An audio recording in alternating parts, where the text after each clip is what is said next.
What's really good, my people? Welcome into No Catch Up Sports Talk via Chicago. I'm your host, Sean Little. Big Nick the Quick. With me, as always, Calvin Ridley, man. He pulled out the DraftKings app, typed it in, he did it. Bet $1,500. I think he had 3 different parlays, but either way it goes.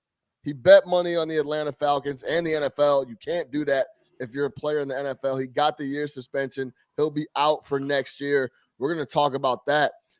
So, a lot of that we're going to break down is so now Stephen Ross was telling people to throw games.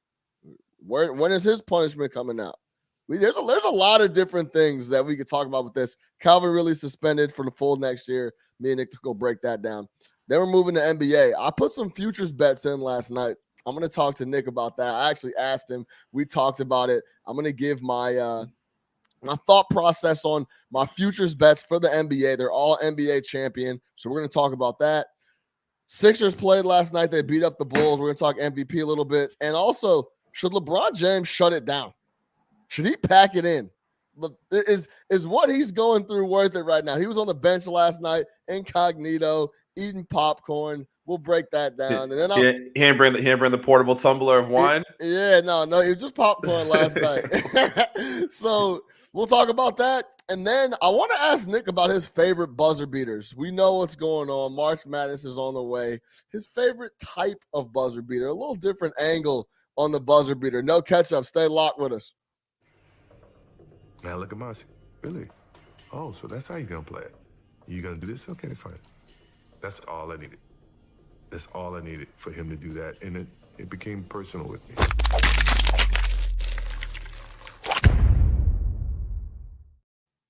Big Nick the Quick, what's goody? What's going on?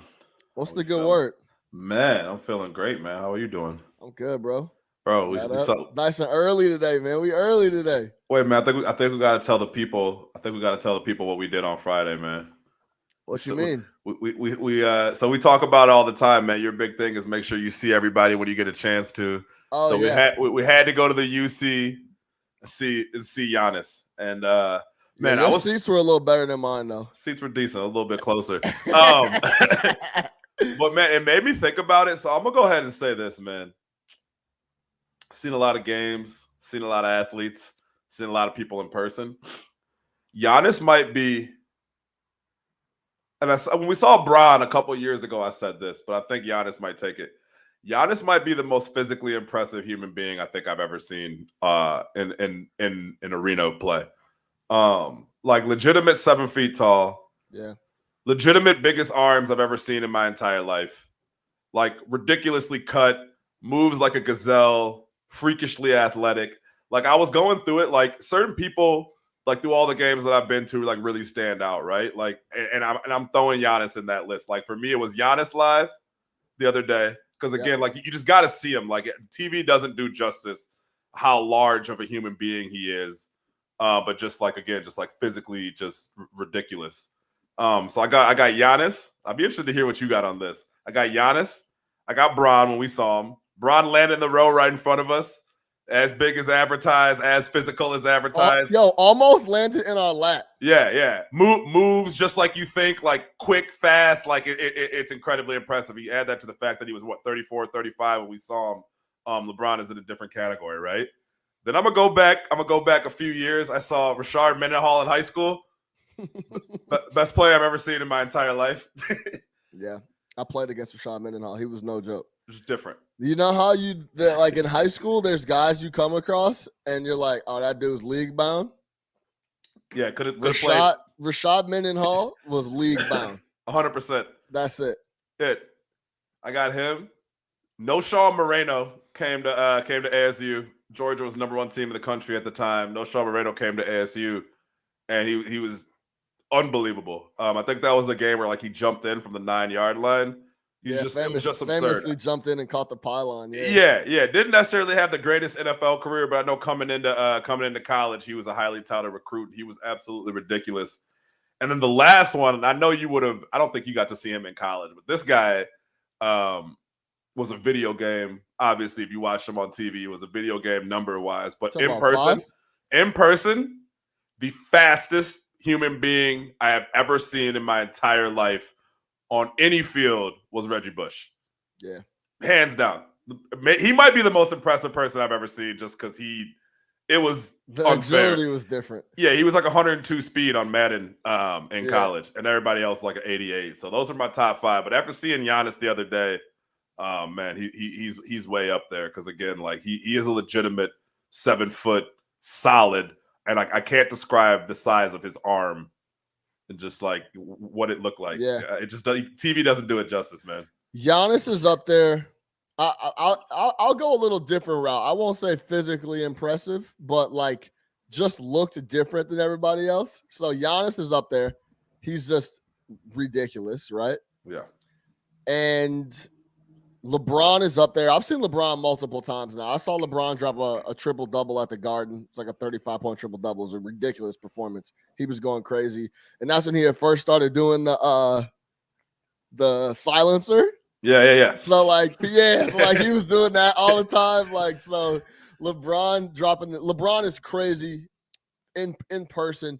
It's funny, LeBron doesn't look as bulky in person, but he still looks really like lean and big. Lean as shit. Yeah. Yeah, right. So LeBron's up there. And then okay, before I give you my most impressive guy live, I'll give you the flip side. I've also seen Harden.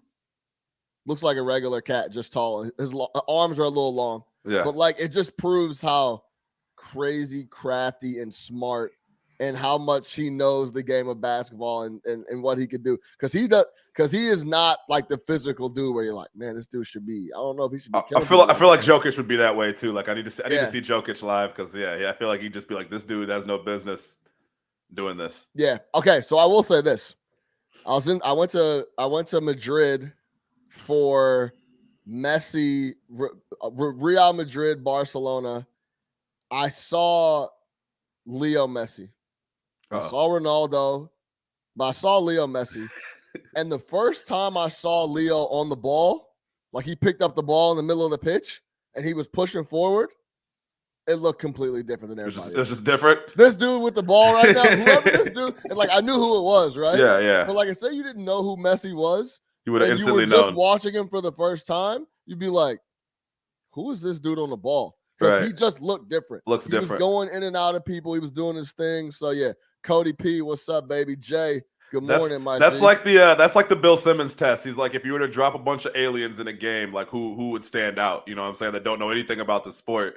And like, so that's Messi for you. Just stood out. Just stood out. It was just completely different. Just like, whoa, he like jumped off the field. Like this dude looks different on the ball. So yeah, man, I feel you. Shout out Giannis. That was a good ass game, man. Yeah, it was. UC was rocking. This is the thing, bro. If the Bulls are losing games at the crib, it's really trouble. Yeah. Because I said this earlier in the year, we just look different at home. And like going on the road to like Philly and Miami, like those are L's at the moment. So well, I mean, and I think it's the injuries are what they are, right? And I know that once we get some of these dudes back, and we keep talking about once we get some of these dudes back, we're going to be better. It's true, but at the same time, we got to properly place the Bulls where they are. Which is hold on, because we'll get to the Bulls. We'll get to the Bulls. We'll get to the Bulls, and we'll get to the NBA. Let's get this Calvin. Okay, go ahead. Go ahead. No, go. Let's get this Calvin Ridley out of the way. Calvin Ridley suspended for the 2022 NFL season. It's almost like a year and a half suspension, if we're being honest. Because you think he was shadow suspended in October? Yeah. They tried to say the team didn't know about it till last month. Yeah, no, that didn't man, sound I right. don't want to hear that. That doesn't make sense to me. I would think that he got the hey, go ahead, sit down while we figure this out. Yeah. And we'll let you continue to get paid. But let us go ahead and figure this out, and then we'll make a decision and get confirmation. For sure. Calvin Ridley out 2022 season. He bet $1,500 on from what I read, it was a multitude of things. 18 parlay. So yeah, he clearly wasn't the savviest gambler in the world. He was trying to get. He was trying trying to to grab hit the lay. Yeah, you're out here grabbing it. And for those that don't gamble, like when you lay things like 18 parlays, I don't care if you put in 8 ultra favorites, like you're gonna get some good odds. So you're really chasing some crazy ass number that looks attractive, and Bleacher Report and all these FanDuels, they're all really great on their social medias. BR Betting is the great one of showing you these people who hit these 10 to 12 to 13 team parlays, and I bet 20 and won 125,000. Listen, that's all cap. They don't mind paying those out because so many people are laying those parlays. Yeah, it's a marketing cost, and so many people are laying those, and you will never hit those. I've been gambling for I don't know how many years. I don't think I've ever touched a parlay over maybe like a 5-teamer, like on some really lucky shit. But you start talking 9, 10, 11. I don't know anybody who's ever hit a 9, 10, or 11 team parlay. Like it's impossible. It's the lottery. You can't bet on 9 things going right in your own life, let alone somebody else's. You know what I mean? So like the shit, the odds just don't match up. But I mean, so yeah, all that's how you knew. When I read that 18 parlays, I'm like, oh, he was just bullshit. He's just fucking around. So he's at the crib. He didn't play. Well, this is the other thing that maybe part of that is right that they didn't know about it the month because he was out when he was betting. Yeah, it wasn't like he was betting and was playing. So, what are your thoughts on the whole situation? I think this is a fair punishment, to be completely honest, because we can't have people out here betting on games, playing or not playing. You got to come down swift. Especially as the league is going into partnerships with these companies, that's the number one thing. We got to protect the integrity of the game, and you just can't do it. Yeah. So again, what you think? Yeah. So I mean, on the league side, I 100% get it, right? Like again, the league is. We've been asking for. We've always thought that the sports gambling shit and why it was illegal and all that was stupid, right? And I think in the last couple of years, you've seen it really started. I think with the NBA. But a lot of these leagues are now fully embracing it, right? To where you got the Bulls building a FanDuel lounge inside of the UC, which is definitely going to be cracking. So they're building FanDuel lounges. You got naming rights, all types of shit. DraftKings, FanDuel, they're all over the place, right? So obviously, when that element came into the sport, they got to make sure that they're protecting the integrity, man. You can't have players betting on games. You can't have coaches or managers betting on games. Pete Rose already showed you that. You can't have anybody associated really with the league that might have inside information betting on games. So obviously they put out a blanket rule, said you can't do it, right? Now, you go into a Vegas casino, you hand your man $1,000, he goes up to the ticket and goes to the window and places a ticket. Nobody really knows. But when you register for these gambling sites, you are putting your ID into the system. It has to check you. It has to verify you, right? And obviously, the NFL, they're going to be alerted to the fact that Calvin Ridley's name pops up and he's over here placing bets from some apartment in Georgia. So yeah, I don't have any problem with the punishment. It's the rule. If you don't like the rule, that's one thing, but it's still the rule, and he was well aware of it. And it's just a silly way to lose $11 million. Plus, as the league enters these new partnerships, they're going to make an example of the first person who breaks that rule, right? Yeah. Because they want it to be a deterrent. We know that. Like, they want it to be a deterrent. They want everybody else to know, don't fuck around with this or it's going to cost you a year, which is, you look at some of the suspensions the NFL has handed out, that's one of the lengthiest ones that we've seen, right? I think they tried to hit John Vilma for the year for the bounty shit. I think that's the only other person I've ever seen get suspended for an entire year. Yeah. So they caught him for the full calendar. And it is what it is, man. It's going to cost them $11 million for $1,500 worth of bets, which to me is just crazy. But again, they're setting a precedent. Sometimes you need that action, though. G. Yeah, I guess so. But you could have given your man. Why not have your mans go on there and place the bet for you? You know what I'm saying? Shit. Like, there's 100 different ways shit, around this shit, and you chose the stupidest way to do it. Like, you went on these federally registered websites or state registered websites that have this software with the NFL where it alerts them when players are placing bets. Like, come on, man. You can't do smart, this. By the way. I didn't know the NFL. I didn't think they would have that in place. I didn't think they would have it in place either, but when I heard it, I was like, I'm not surprised. I'm sure the NBA has it, MLB has it. I'm sure UFC, boxing. UFC and boxing and them are probably the ones that were like, yeah, we absolutely need this because motherfuckers will throw a fight quick. So like, for real. There's a lot of evidence of it out there too. So yeah, shit like that, man. Like, he had to know. So I don't feel bad, man. He's not like some you feel like the suspension is the length and all that is just because they want to set an example. You don't want this. Because listen, I think it just shows where listen, the NFL is very blatant about how they do things. They don't care what you think or how they do it. And they've shown over the years that you know, domestic abuse, stuff like that isn't as important as, other things. For example, protecting the shield. yes, Ray Rice got 2 games for that fiance thing. Greg Hardy got 10 games for beating up. Let's call it what it is. Let's give it justice. He punched his fiance in the elevator. Yes, he punched his fiance in the elevator. Yeah, go watch the video.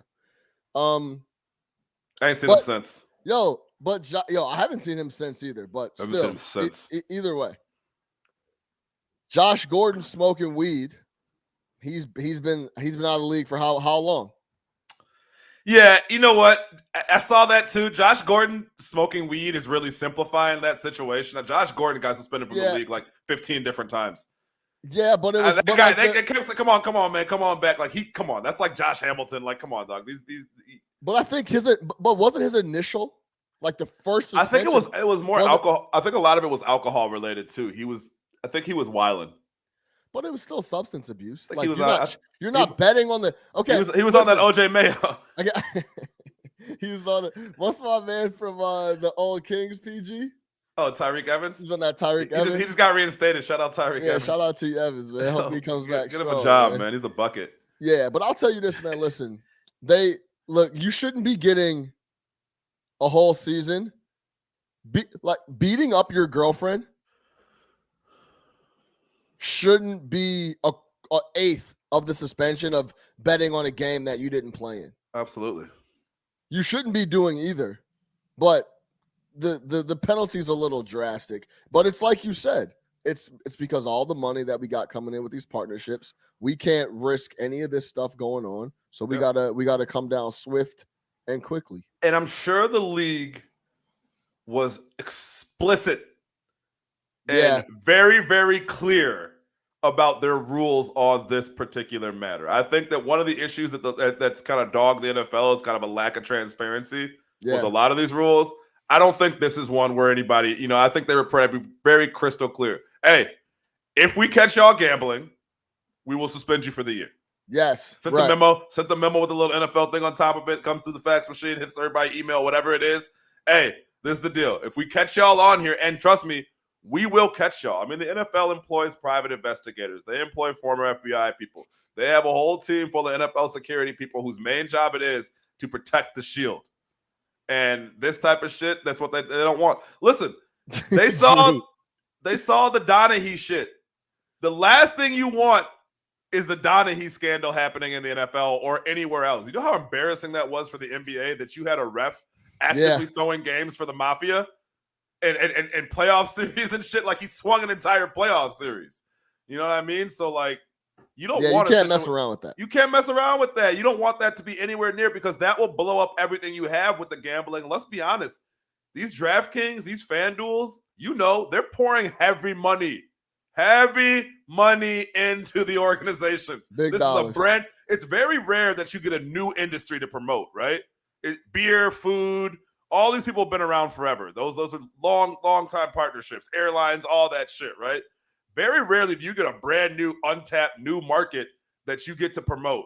Gambling, right? These companies are coming in heavy. Don't you remember when FanDuel and DraftKings launched and on ESPN every 5 minutes it was a FanDuel or DraftKings commercial? Yeah, Mike from Mississippi plays 20 and won 5,000. Like these people are putting up major money. So the NFL is not the NFL, NBA, Major League Baseball, whoever is not trying to fuck with that. And anything like this fucks with that. Hey, shout out Drew in the comments. He said, I just feel that the NFL gives less sentences to people who abuse women and children. But you know what they say. If Hannibal Lecter ran a 4.4, it'd be an eating disorder. Hey, he don't have an issue, just a little eating disorder. Hannibal. Exactly. But and that's a whole conversation for another day, right? Is it fair? Is it not fair? Yeah. And but for me, I'm practical, man. I don't talk in terms of fairness. If that's the rule and they told it to you, then you have to follow it. Sure. And I apply that to everything, man. I know we were not going to touch the Grindr situation or anything like that or whatever, but like, if they tell you that this is the rule, don't fuck around. Yeah. Don't fuck around. Don't fuck around with the NFL. Don't fuck around on international soil. don't fuck around with the International Olympic Committee. These people are very clear in what their rules are. And if you break them, it's on you, regardless if it's fair or unfair. Yeah. Let me ask you this. How did you feel about Calvin Ridley kind of live tweeting the whole shit? Yeah, breaking news came out. It's not going to make a difference. He still gambled on games. He said, "I bet 1,500 in total. I don't have a gambling problem." Let me pull up Calvin's Twitter. But I kind of liked. I'm going to tell you this. I like the way he handled this more than Kyler Murray did. Well, his contract. You hear that Kyler Murray is now saying that he's demanding a contract before training camp. I didn't realize. So you know what I didn't realize? Yeah, that came out yesterday. Like they need clarity on the situation before training camp. You know what I didn't realize when we were talking about Kyler Murray? Yeah, he's not in that year where he's supposed to. He's still in contract. Oh yeah, he's not in the Lamar. Like he's not like they're trying to pick up an option. Yeah, he's trying to Zeke Elliott this thing. Yes. Yeah, which and what had happened with Zeke? It's like, he got paid. It's one like of the worst contracts out here. It's like we bash him, but at the same time, Kyler Murray's doing exactly what we tell everybody else. Yes, exactly. It's the approach. It's the approach. Yeah. You know what it reminds me of? It's like heckling. Like I love when people heckle, but when you're a bad heckler, you gotta stop. Brutal and it's corny and it's cringe. If you're really good at heckling, everyone around you's having a good time, yes. And even the people you're heckling can buy into it and they have a good time. Hey, me and Nick. Speaking of which, I was gonna say, have fun. Sean's an A1 heckler. Y'all want to come? Y'all want to have fun and come to a game? Come to a game with me and Nick. We'll get some close ass seats, and I will start. I gotta be one of the best hecklers in the country. Great heckler. Great heckler. We had a great time in the Lakers game. We got KCP responding. Oh yeah, I told Dwight he had the air. He couldn't wear Kobe's and he's the Jameers. whole shit was great. That was a elite heckling. KCP said I'm making $8 million. We're like, yeah, you're right. You're right, big dog. That was an elite heckling performance. That was great. Yeah, for but sure. Yeah, it's the approach. It's 100%. all about the approach of how you're doing it. And don't say shit. Just need my money. He's not going about it the right way. Remember when Revis didn't show up to camp? He didn't say shit. He was just somewhere else. Yeah, need my money. Hey, I'll come back when I get my check. Other than that, I'm over here. You know what I'm doing. Okay, look. So Calvin Ridley, first tweet is from March 6th, though 2 days ago. So like when it seems like he knows what's coming out. He tweets, "I learned from my L's." Then when the news broke, he tweets, "I bet 1,500 total. I don't have a gambling problem." Then the next tweet is, "I couldn't even watch football at that point." And I feel you, man. If you bet 1,500 on an 8-game parlay and that shit losing, you don't want to watch football. Yeah, you couldn't watch football either. So I don't know if that's what he's talking about, but that's how I read it. Then he said, "Just gonna be more healthy when I come back." He said, "It's light. Don't worry about it. I'll take my 1 year." Gonna be a lot broker too. And he said, "I know I was wrong, but I'm getting 1 year. LOL. Like it's 1 year. It's light. Like I'll do my bid and do the time." I think he was saying the opposite on that. I think he said, "I know what I did was wrong, but I'm getting a whole fucking year." You think so? Yeah. I know I was wrong, but I'm getting 1 year. It's costing him $11 million. That's a lot of bread. Yeah, I mean, yes, it is. That's a lot of money. Hey, so maybe that wasn't maybe the year thing wasn't laid out specifically. I think he's trying to laugh it off, but in reality, he's like, "Man, this is fucking awful." Yeah. Like, dog, number one, you don't get to play, and number two, you're losing $11 million. Like, there's no for something stupid. And like, he's right. He's right. You didn't have a gambling problem. And here's the thing: no one's saying that you did. Yeah. The rule was just very clear. Don't do this. I know that was a rule. You didn't have to tell me that was a rule for me to know it was a rule. You know what I mean? When we were talking about this yesterday, we know someone who's a team employee. And I was like, I guarantee you that person cannot gamble on the outcomes of a game. There's just no way. That's the whole shit. If you're employed by the organization, forget about it. Off limits. If you could walk by a locker room and see somebody limping, or you might know somebody who's hurt, or you might know who's getting an MRI today because you're just in the facility, you can't do it. So, like, he can't do it. Yeah. Hey, look, especially when you talk about the Stephen Ross shit, if owners are walking around publicly telling people not to win games, and you might know that that's the drill. It's like, shit, well, I'm not going to bet on us. We're tanking. We're going to lose. My coach, I know my coach is on some other shit. He's trying to keep his job by losing, which is crazy. So fuck that. Now we go. No, hell no. I know that. Or if you know, like, yo, we're gonna get smashed this week. I got inside information. I know the quarterback was out last night. Like, you know what I'm saying? Like all types of shit. It's like who's Ace Rothstein, man? Like Sam Rothstein. Sam Rothstein. Yeah, exactly. He would call Calvin Ridley like it was good. Oh yeah. You know what I mean? Yes, sir. And it's all information, and information is what fuels that industry. And just like insider, it's like insider trading, man. It's the same type shit. You are privy to information that the public is not. Therefore, you can't participate. No question. Let's move over to the NBA. 25-30 on the clock. Hey, wait, hold on. Yeah. I'm gonna throw a curveball at you real quick. Okay. We did this a couple episodes ago. Told y'all I received this trivia game for Christmas with these random ass Chicago sports questions. I'm gonna throw a couple to Sean real quick. All right. In addition to the Bulls, what other NBA team retired the number 23 in honor of Michael Jordan? Oh, the Miami Heat. Ooh, wow. Yeah. I didn't know you were gonna get that one. Easy. Yeah, that's easy. How did you know that? Because you've been up Shout there. Out Pat Riley. Shout out Pat Riley. No, yeah, I knew that. Pat Riley. It's a real Pat Riley move. Okay, cool. I got the second one. Yeah. Including his stint with the Bulls in 1996. What big man retired in 2000, having won 4 championship rings with 3 different teams in 3 different decades? We might have lost Sean. Anybody in the chat got that one?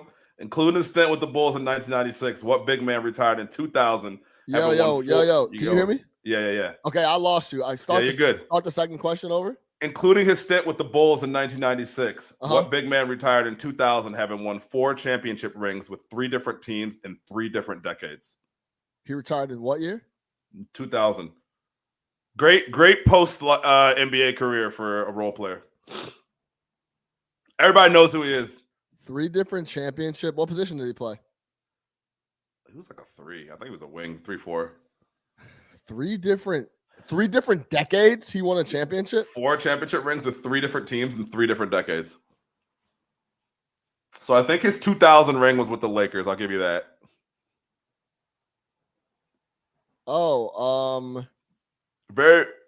It's not probably a guy you see. Probably a guy I wouldn't be surprised if you seeing this dude out.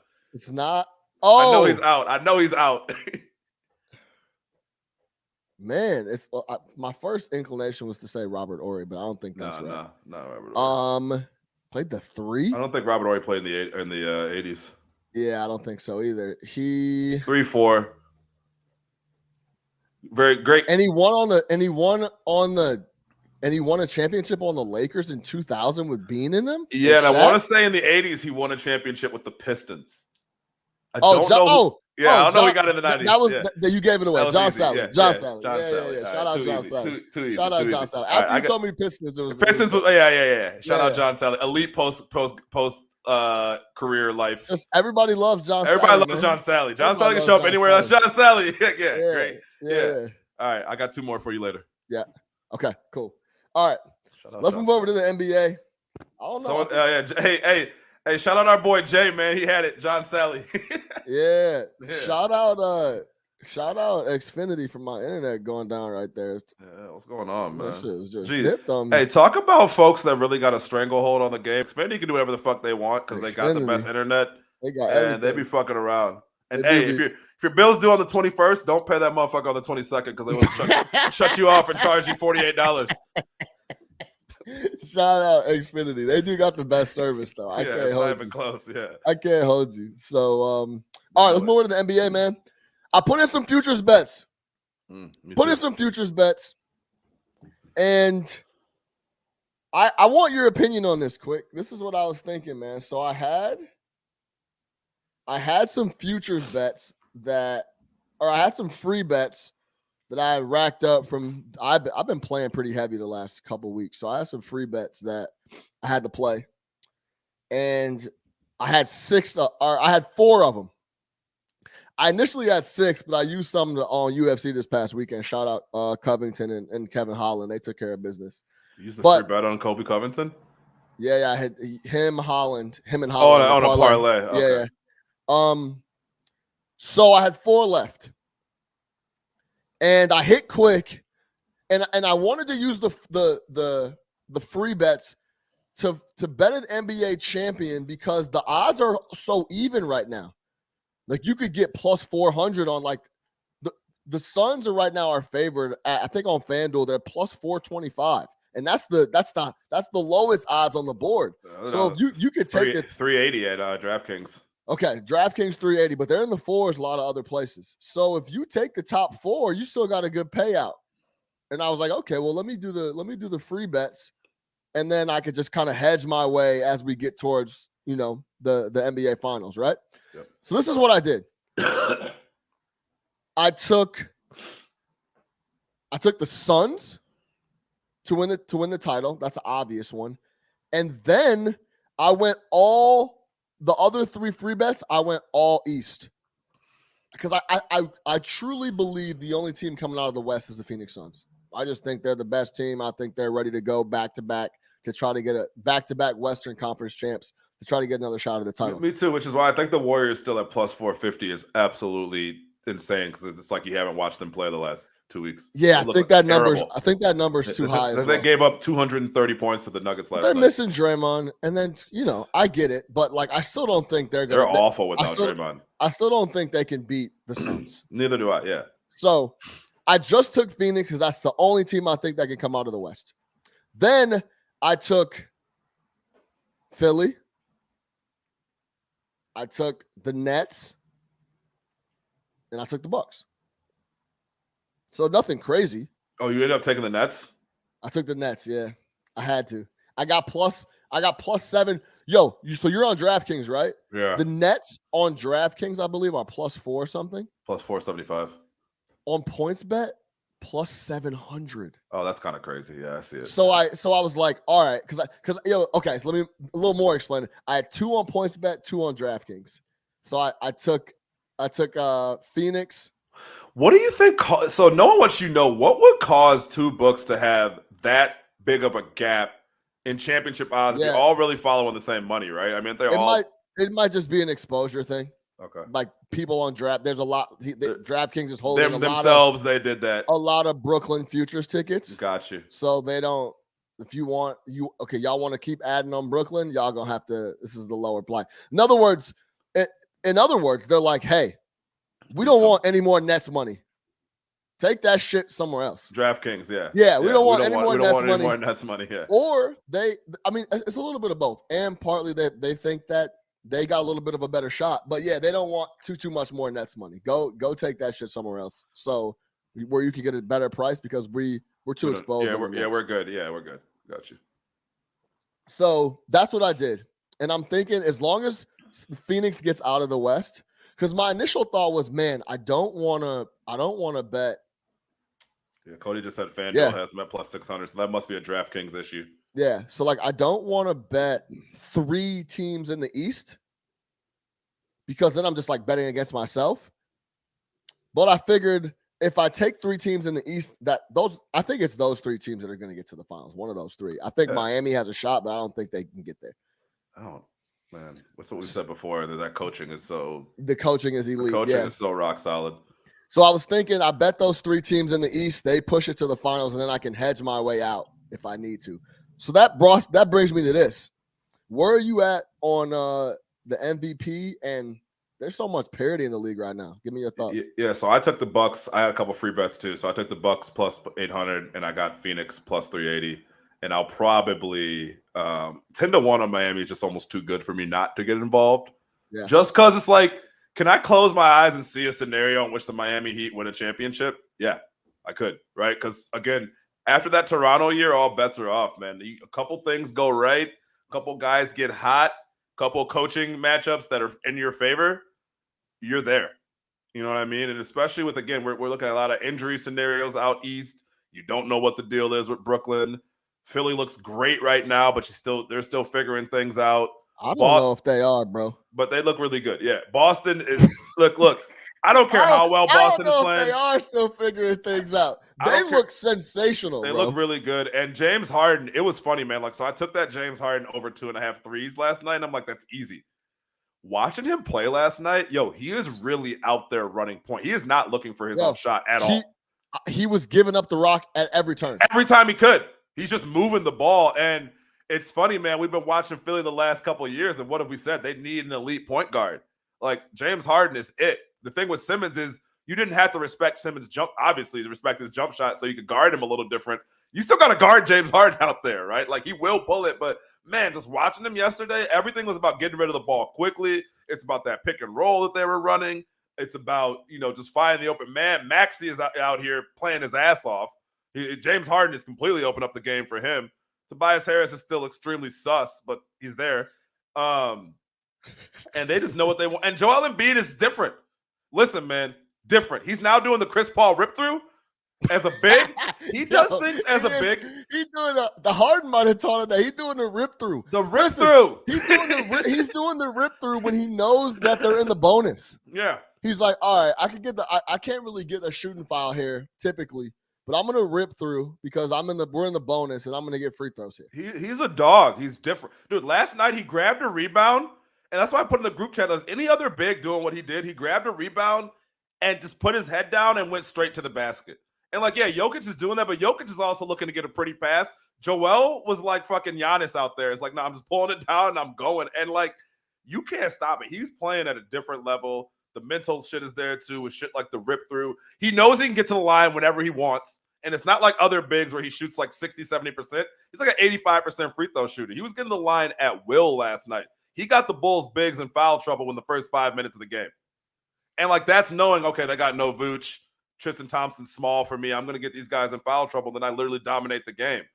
So yeah, maybe they're not figuring out, but regardless, you still, it's only been a few games with these guys. Boston, look, Tatum can have as many 50, 60 points games as he wants, and he was sensational on Sunday. I still don't believe in the Boston Celtics.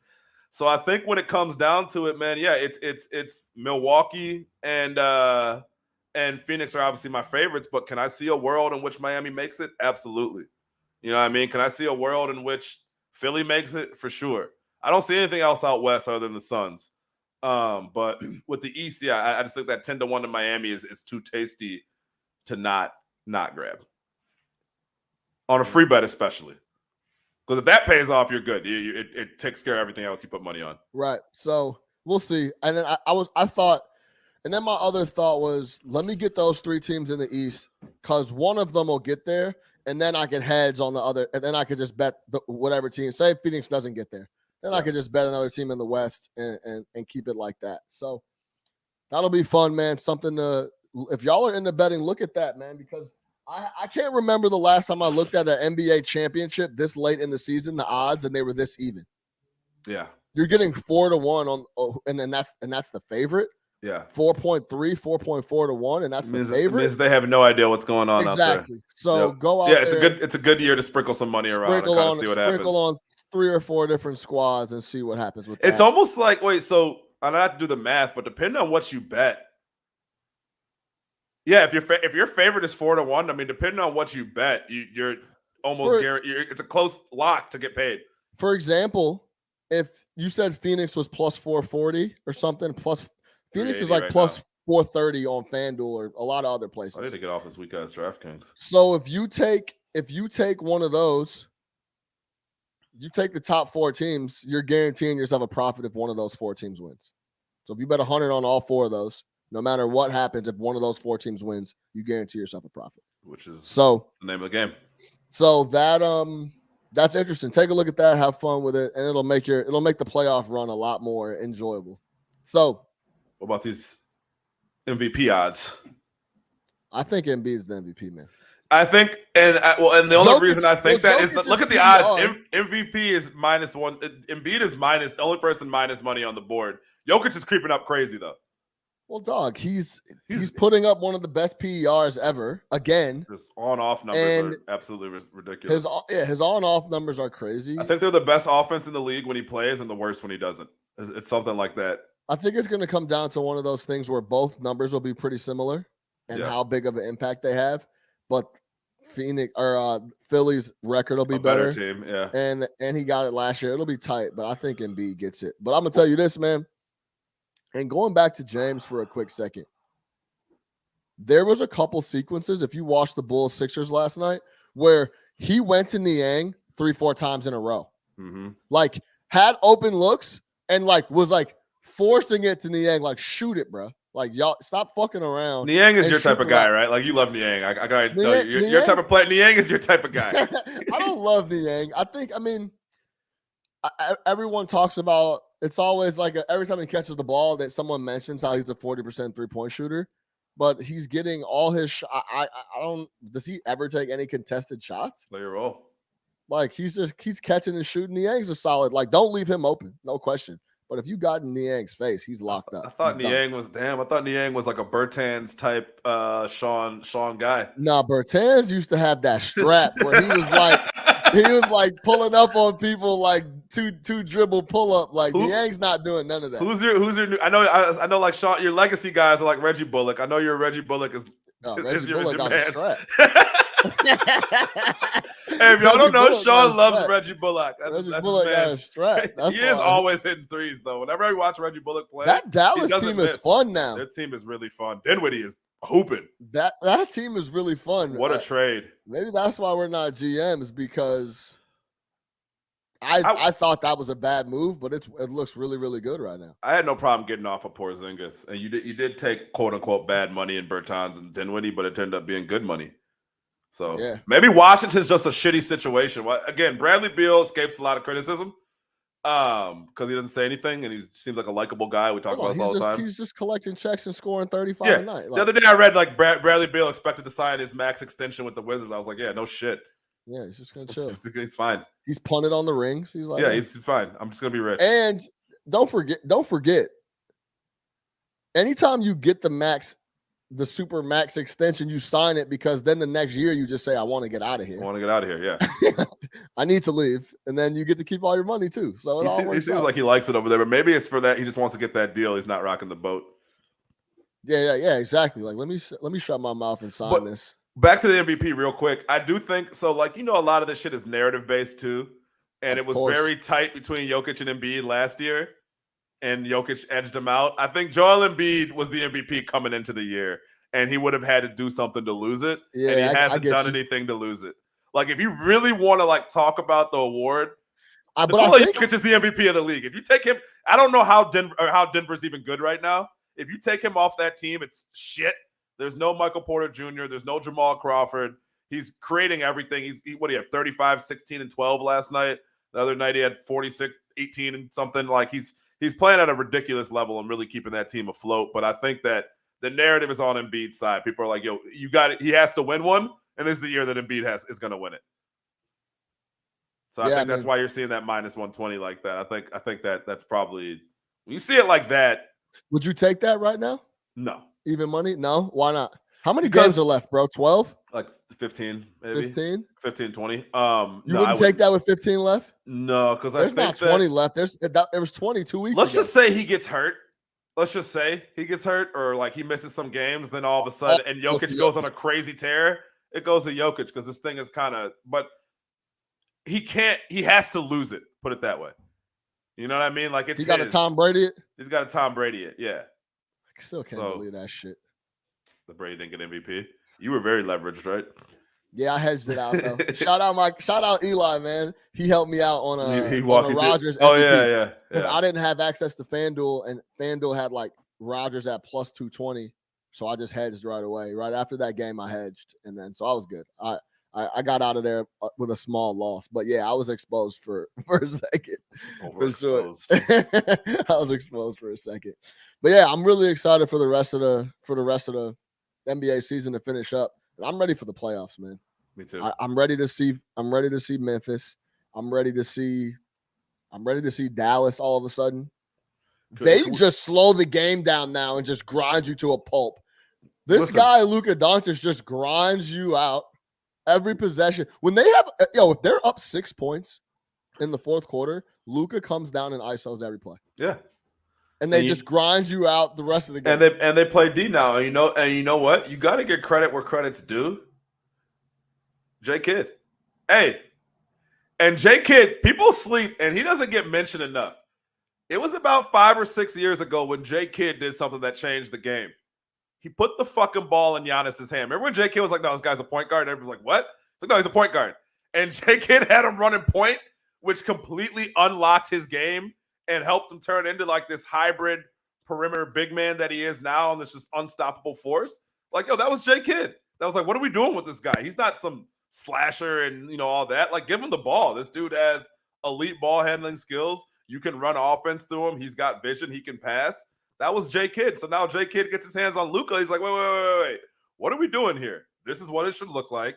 We should be grinding out. We should be playing D, getting the ball to Luka, and you do your James Harden / Paul Pierce style of not moving quickly, but moving in a way that people can't stop you. It's the same thing. It's that deceleration.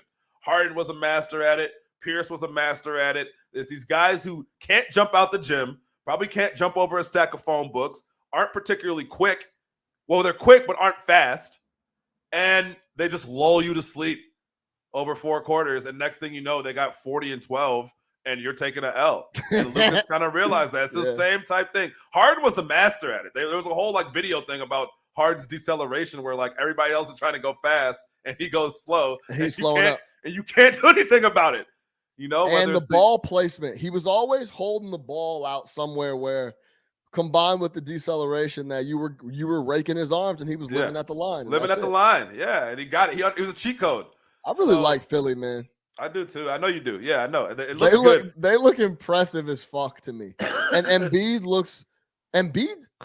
listen, I tweeted this last night. I know Embiid owns a lot of people. He owns the Chicago Bulls. I told you that. You're like, he owns everybody. I'm like, no, he's 11-0 against the Bulls. He destroys. He's never lost against the Bulls. He destroys the Bulls.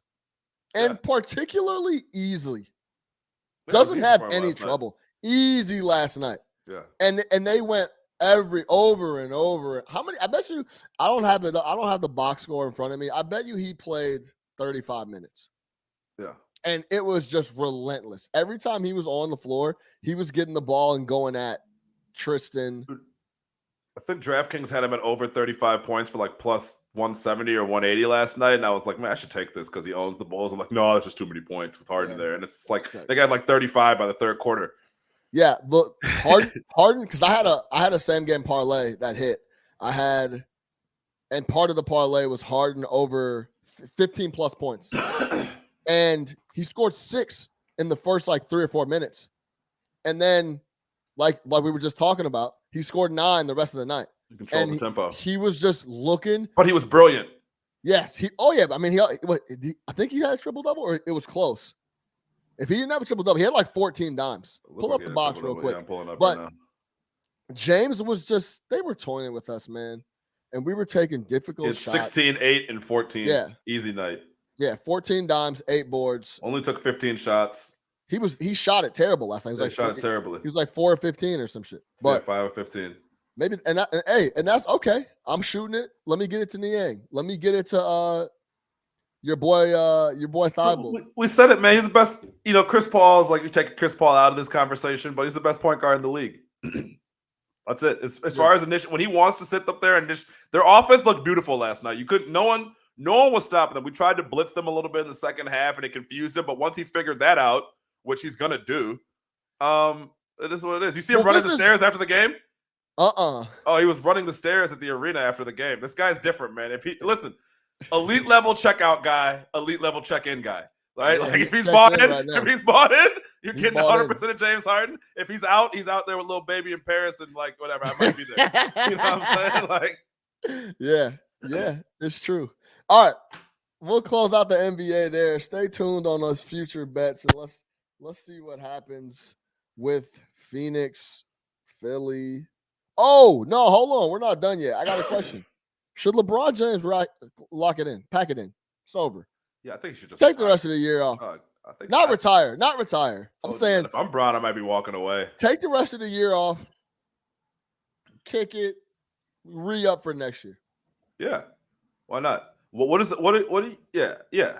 Sure. Like, listen, I don't want to bust my ass to get in the play-in and then maybe potentially embarrass myself in the play-in and then for sure embarrass myself if I make the playoffs. So maybe you just pack it up. Is there a team in the Western Conference top 8 that they can beat over 7 games right now? Let's be honest. No. Like Minnesota, yeah, maybe. I don't know. But if the Wolves beat them over 7, I wouldn't be surprised. No, no. Yeah. Like, no. So that's No the one. question. That's my question for you. Should he just be like, hey, look, hammy ankle. I got a quad, hip pointer, So and I'm gonna go ahead and post up and be done with it. so this is his 5th season in LA, right? This was Fifth? 4th. No way. It's 5. Bubble year was his second First year. year he sat. Bubble year last year. This is his 4th.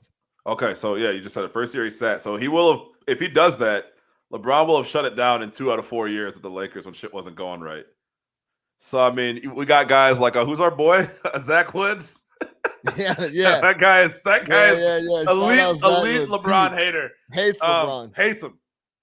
LeBron could have won 6 rings with the Lakers. That guy hates LeBron. Yo, let me ask you this too, real quick. Jason Stevens in the comments. What's up, Jay? He said he can't stat pack on the bench. Are you on that? Do you think that LeBron's out there deliberately trying to run up the numbers? I think it's in his mind passing. Well, he's trying to pass Kareem, right? Is Kareem within striking distance for him? In his career, for sure. You talking about this year? Just in his career in general. Is it though? I mean, Kareem played like 50 years. Of course it's in striking distance. Okay. So yeah, I don't think he's stat padding for like an individual season awards or anything like that, but he might be looking at that all-time scoring, all-time rebounding, all-time assists. I mean, he's got a lot going on. But I think at the same time also, if I'm LeBron, man, like, and this is why I said, like, look, if he retired, I wouldn't be surprised, because it's almost like, look, man, I either got to force my way out of this team or like go back to war with this guy who I hitched myself to the wrong superstar. Anthony Davis was not the right person to play the end of my career with. Even when he's healthy, I still have to do a ton of lifting when playing with this guy. Right? Like that. I don't think that's how I think his whole thing with getting Russ and those guys was take a lift off of me. I'm going to be able to chill, and Russ can go out here like a wild man, and Ant Davis can go out there and kill, and I'll come in and supplement what's going on. Instead, he's playing 37 minutes in light. He's highest scoring average in like 10 years. Usage is through the roof, and he has to go for 56 the other night to win a game. Like, that's not how this was supposed to play out. So should he pack it in then? That's what I'm asking you.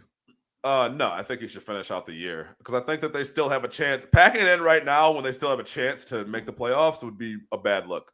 Even though I'm done watching them, I don't want to. But what I'm saying is, what look like LeBron James is at home having a glass of Lobos after an L, and he knows deep down LeBron is a master at knowing when this team is shit. Yeah, we're not going to do anything. He knows, and deep down he knows this team is not it. Yeah. No matter what he says in the media after the game, whatever. So, do you think it's because people are going to try to kill him? If he goes to the play-in and loses, if he punts on the year and saes I'm not going to play anymore. Hey, he doesn't punt though. He got a hip pointer. He's out. He injured. He can't go. You feel me? Do you get what I'm saying? Yeah, I understand your logic. I just think he should finish it out. Hey, look, man. Listen, man. This is what I've realized really over like the last 2 years. The folks that don't like LeBron. Doesn't matter. Nothing you can do. If you are still making a basketball argument against LeBron James, which half these people aren't, it's all personality and this and that. Like, if you have a basketball argument about LeBron James, you're an idiot. Because the basketball speaks for itself, right? And like, I'm watching the basketball. What is happening on the floor?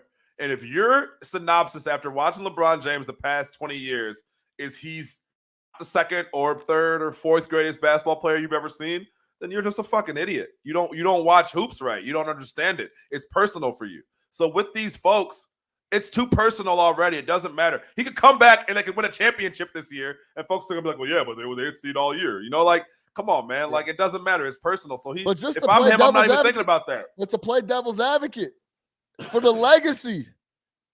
It's gonna look like LeBron got into the play-in and then they lost to the Pelicans in the play-in. Doesn't matter. They're gonna point to all the finals losses. They're gonna point to his last championship when the Lakers was in the bubble, and that was unfair because somehow everybody else wasn't in the bubble too. It's like only LeBron and them were in the bubble, so they had the advantage, or like whatever it was. You know what I mean? They're always gonna point to all these different things with him. That's what I'm saying, man. The people who don't like LeBron, it's over with. Okay, let me ask you this. One more. What about the idea of not putting the toll on your body? Why bang your body for another 20 games for no reason? Because we're at the end anyways. Huh? He ain't waiting to play with Bronny. No. But I'm saying, why bang the body up for 20 more? Let me take these last 20 off, take a little bit extended period of rest, come back next year and try to go again. Because I think he's trying to make this push for whatever, man. I think all this other shit is bullshit. He's trying to win chips. He doesn't go for chip, then it's dust anyway. He doesn't go for 56 the other day unless he still believes that he's trying to do something here and he wants to make the most out of this year. Again, that performance was everything you need to know. He's not, if he's even thinking shut it down, he's not going for 56 the other day. He's just not doing it. But when do you get to the point where you're like, hey man, I gotta shut it down? That's why I say retire.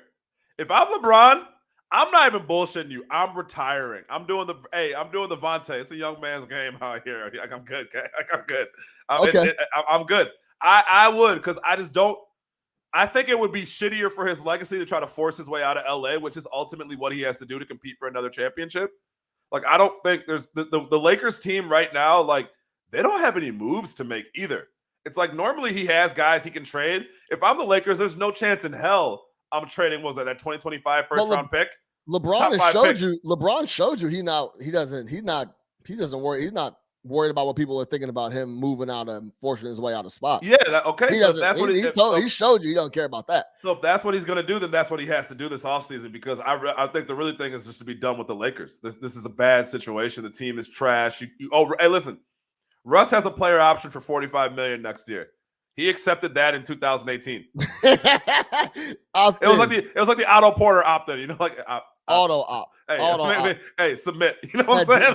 That D Wade opt-in. D Wade I'm so opted in. It's crazy. Don't even call me. He signed the deal and then opted in. You know what I'm saying? Like, so like John Wall opted into his shit. All these cats are opted in. So like, you got Russ on the book for 45 next year. You got AD on the book for like 30 something. These are two LeBron's 209 points away from passing Malone for second all time. There you go. So yeah, he's a strive for greatness and try to get above Kareem. What a shame that Karl Malone is the second leading scorer of all time. But if I'm him, man, I'm either retiring or I don't know. Okay, last question on LeBron, because you just reminded me. Is LeBron the guy that does the victory lap though? Guys, I'm retiring. Kiss the Ring tour. After this coming season. Talk about the D Wade tour when D Wade was going from city to city. Exactly. Presentations. KG did it. Yeah, they all did it. Exactly. Shaq did it. Well, no. Hey, Brady didn't do it. Brady just dipped, right? I think it's different in football. Football, you can't really go on there's no pregame ceremonies for your last. Football is so different. No, but you could say, hey, this is my last year in the league. Yeah. I'm done after this year. Oh, speaking of which, real quick, speaking of being done, Serge Ibaka, after seeing him in person the other day, that guy is the definition of done. I know it's a random ass thought, but I was sitting there with Eli and I'm like, yo, Serge, we're watching Serge. Yo, this guy is well done, cooked. You know, you put a little thermometer in the turkey and the red shit pops up. That's Serge right now. He's finished. So but real quick, answer that LeBron. Would he? I don't think he would. I don't think he does. Letting people. I definitely think he does.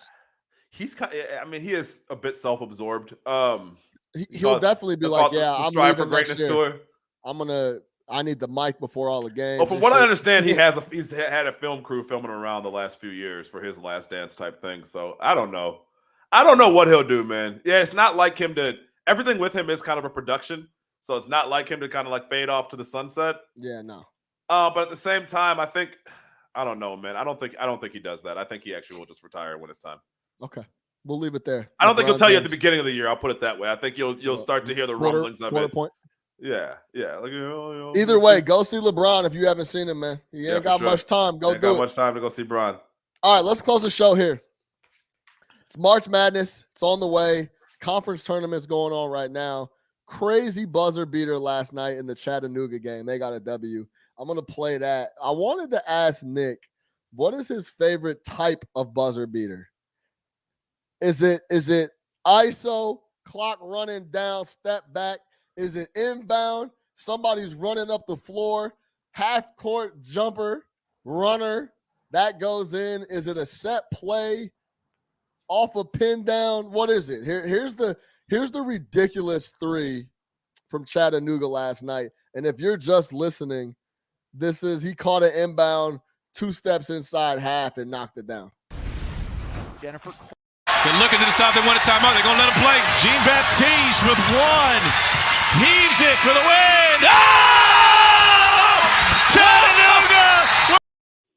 Damn, I hadn't seen that before. There was three dudes there. That was last night. I'm gonna run it back. Chattanooga is down 2 points. My man catches the ball. Folks' confidence is insane to take that shot. 4 seconds left. He comes down. We'll play it one more time for folks. They're looking to the south. They want a timeout. They're going to let him play. Jean-Baptiste with one. Heaves it for the win. Oh! Chattanooga!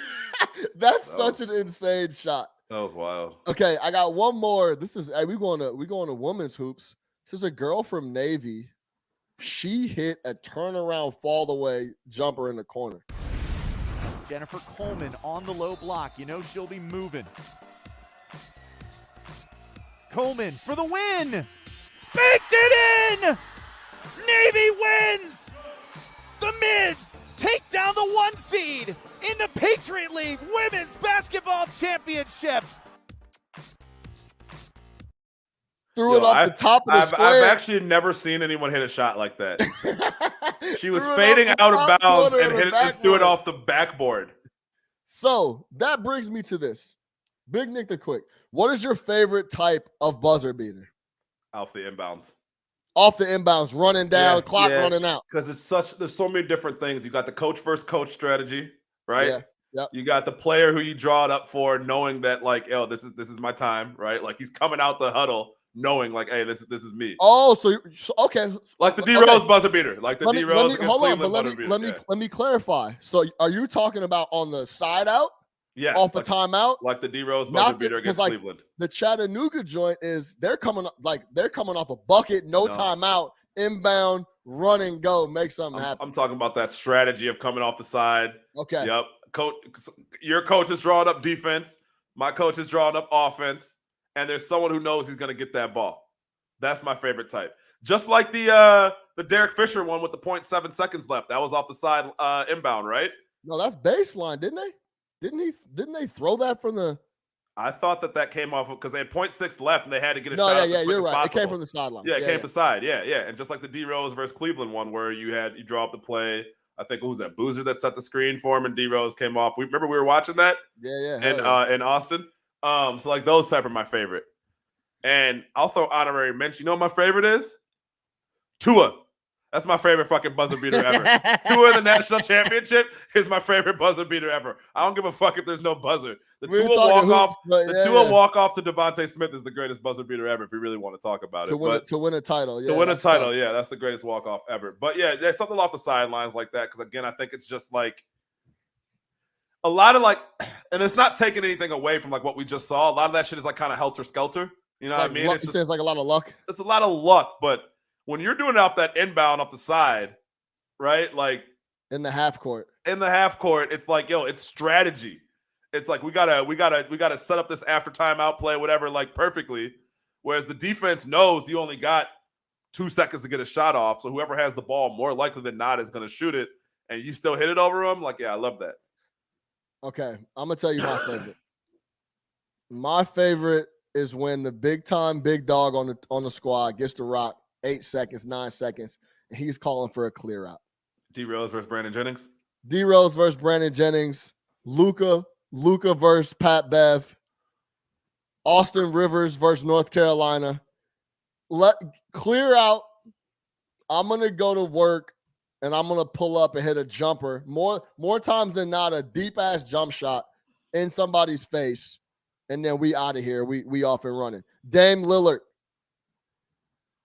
Type those are my favorites just because I always think this high drama. But also just like that Chattanooga play, you catch the ball off the baseline, no timeout, 4 seconds, and you just catch it and got to run up and get as close as you can and try to put it up and it falls. Those are really fun too. See, but like I go to like the Kawhi play was the same thing. I just pulled it up. off that half court. Like that shit, like to me, like yo, Kawhi got the ball. Oh, we're talking about against Philly. Ran it all the way over to his spot and let that go. And like, come on, man. Like, yeah, that was crazy. That game 7, yeah, against Philly. Like that JV 916 in the comments. Kemba stepped back against Pittsburgh for the Big East championship. Well, Kemba, I'll never forget that. I was watching that at my boy's house during lunch in high school. Kemba, but that's what I'm talking about. Give me the ISO clear out. Yo, clear out. Get out the way. I'm about to pull up and hit a jumper in your face to win the game. Period. Point blank. Kemba run, and nothing you can do about it. We've covered that Kemba run many a times. It was 13 straight elimination games, and Kemba was just unstoppable. Crazy. Yeah. So yeah, I mean, no, yeah, for sure. Shout out Jerry McNamara too. Shout out Jerry. He did something very similar for Syracuse. Jerry McNamara, was that 7 overtime game? No, Jerry McNamara. They did the same thing where they needed to win the Big East tournament to get into the tournament, and McNamara was going crazy. He was hitting all types of shit. Should take your pick from Robert Horry big shots. I mean, like, yeah, like. But see, that's different though. Like that big shot Bob ball bouncing his hand. I'm talking about. Give me the rock, man. Clear out. I'm about to go to work. That's why I'm about to tuck y'all in. That's why I like the Kawhi one. Then I mean, he literally ran the whole perimeter and went to his spot and let it off. And that shit didn't fell in. Like it's a heartbreak. It was so great. Yeah. So great. So yeah, I think I go with those types, man. I like those half court. You like the half court plays. Timeout, 4 seconds left. Yeah, I got you. It's just it's so frantic but controlled.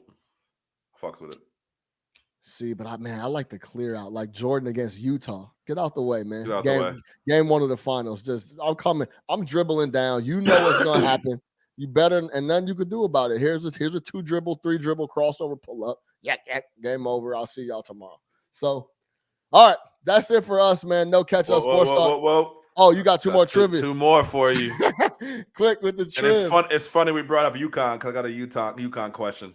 Okay. What journeyman guard who spent 2001, 2002 with the Bulls took over as head coach of the UConn Huskies following the 2012 Easy? I'm blanking. And they railroaded my man's Buckets. And they won the title. And they railroaded him like he's like blackballed. I'm completely blanking on his name. KD loves him.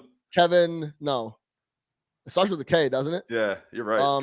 Kevin Ollie? Kevin Ollie. Yeah. Shout out Kevin Ollie. Shout out Kevin Ollie, man. He got a title. I don't know where he's at now. There was a recruiting scandal or something, and he got fired, and now he got like yeah, you know how it goes.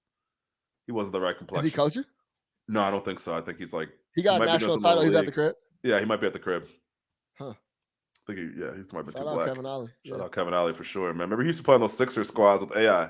Yeah, definitely. Yeah, I think everybody involved in those Sixers AI squads needs to write a book and let us know the real. I think AI was different. Like we talk about James, like AI was different. Yeah. In 2012, this is stupid. In 2012, what swingman did the Bulls send to the Hawks in the deal that brought Kirk Heinrich back to Chicago? Huge move for the Hawks, actually. The swingman that got sent to Atlanta for Kirk Heinrich. Am I completely blanking on this? Yeah, think about that Atlanta team under Bud, that won like 20 straight, and then all 5 of them were all-stars. Man, I'm blanking crazy. I know we never had Joe Johnson on the team. Flamethrower. Born to shoot threes. Oh, pretty boy. You're talking about Kyle Korver? Kyle Korver. Yeah, Kyle Korver. Yeah. Shout out Kyle Korver. Torch. And this one's easy, but just for fun because I love him. Because of injuries to Derrick Rose and Kirk Heinrich, what 3-time NBA slam dunk champion started 23 games confidently for the Bulls at point guard in 2012, 2013. Slam dunk. Oh, come on, man. Nate Robinson. Nate. So I used to work. I used to work in Deerfield. I used to work in Deerfield. He'd be at the bank every day. Like I think he just liked going to the bank, but like, so I used to have to do deposits for my old job. Not kidding. At the bank every day, and literally that small, like that small. He was jacked, but that small. He'd be in the bank with the shirt off. Shit was hilarious. Shout out Nate Robinson. Yeah, Big Nick the Quick out, and when he used to work at Deerfield, used to see all types of Bulls characters. I saw Tibbs and Guard Packs. They used to eat lunch at the place next to me all the time. Tony Kukoc, Scal. I seen Scal. I chopped up with Scal. He's like, yeah, I don't have a car out here. He didn't have a car when he lived in Chicago. His family lived back in Boston. Like, I used to see everybody out there. That's funny, man. Yeah. All right. I like it. I love it. No Catch Up Sports Talk via Chicago. For Big Nick the Quick, Nick Harvey, I'm your host, Sean Little. No Catch Up Sports Talk via Chicago. Lock in everywhere. We'll see y'all next week, man. Keep rocking with the content.